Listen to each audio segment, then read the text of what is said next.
Good evening from Tampa. We're coming on the air with breaking news here in Florida, where landfall for Hurricane Milton is now imminent. The eye wall passing over Tampa Bay right now. Milton is a potentially catastrophic Category 3 storm. The wind has been picking up here by the minute.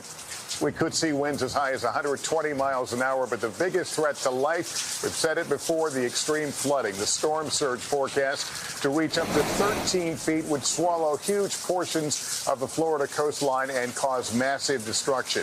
Millions of people have already fled their homes, but with airports and roads now closed in this region, the time to evacuate is over. Anyone who stayed behind is at risk. Tampa's mayor already warning those who did not get out could die.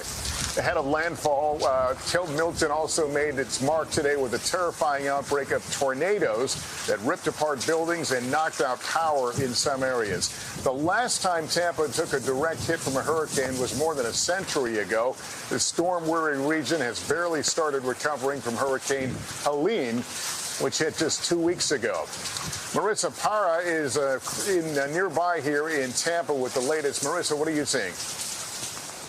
Hey, Lester, you can see those heavy sheets of rain all around me, the wind gusts blowing around those trees, which are probably the biggest and best indicator for you to see just how powerful it is. And just to let our viewers know, we are taking extra precautions because of all that debris that we've been reporting on for days left over from Hurricane Helene, which could become lethal projectiles. That is why we are not out there in the elements as much as we are. We are taking precautions, but this is also the reason why we're seeing suspended operations for at least 5 different county emergency rescues. They say that this is not something they're going to play around with. We've heard this for days. They warned us that they would not be able to perform the same overnight emergency rescues that we saw with Hurricane Helene. And the big risk, the big factor is that debris that would be flying around. So here in the Tampa area, I know there's so many questions on what exactly the storm surge or the flooding will look like. But one thing we're hearing over and over again is regardless, that debris that is left over, they only were able to pick up about 50% in those barrier islands, so 50% of that still remains, and that is going to make the destruction that much worse than it would have been otherwise, Lester, because you have all of that either floating around or flying around. We have wooden boards with nails on it, obviously posing a massive risk to anyone, and also the buildings that stand in their way, Lester. All right, Marissa Parra, thanks very much. The rain just coming down in torrents, the wind continuing to pick up. Al Roker tracking the storm for us. Al, how soon will we see the worst of this? Well, Lester, as you said, the northern eye wall is now making its way in toward you. And in fact, in Tampa, St. Pete, there is an extreme wind emergency warning right now. 120-mile-per-hour winds moving northeast at 15 miles per hour. We expect landfall now anytime between now and 10 p.m. tonight.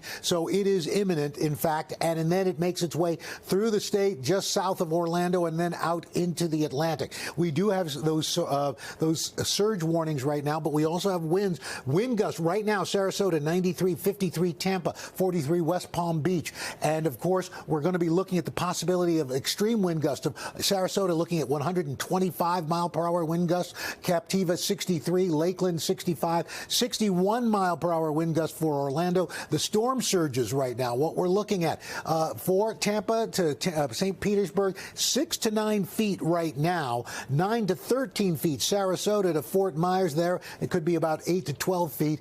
And when it comes to that rain, we are talking about a moderate risk of very heavy rain stretching from the eastern shore of Florida through Orlando, Tampa, down to Sarasota. We're talking about upwards of 18 inches of rain, Lester. Generally, could be anywhere from 5 to 10 inches. But again, this is going to be a high impact storm. And of course, with all those winds and all that rain, we are going to be looking at major problems going for the next several days. Lester?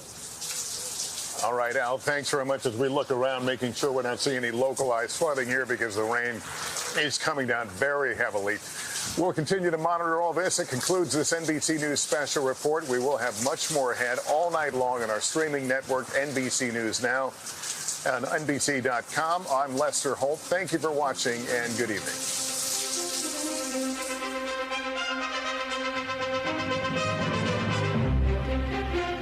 Thanks for watching. Stay updated about breaking news and top stories on the NBC News app or follow us on social media.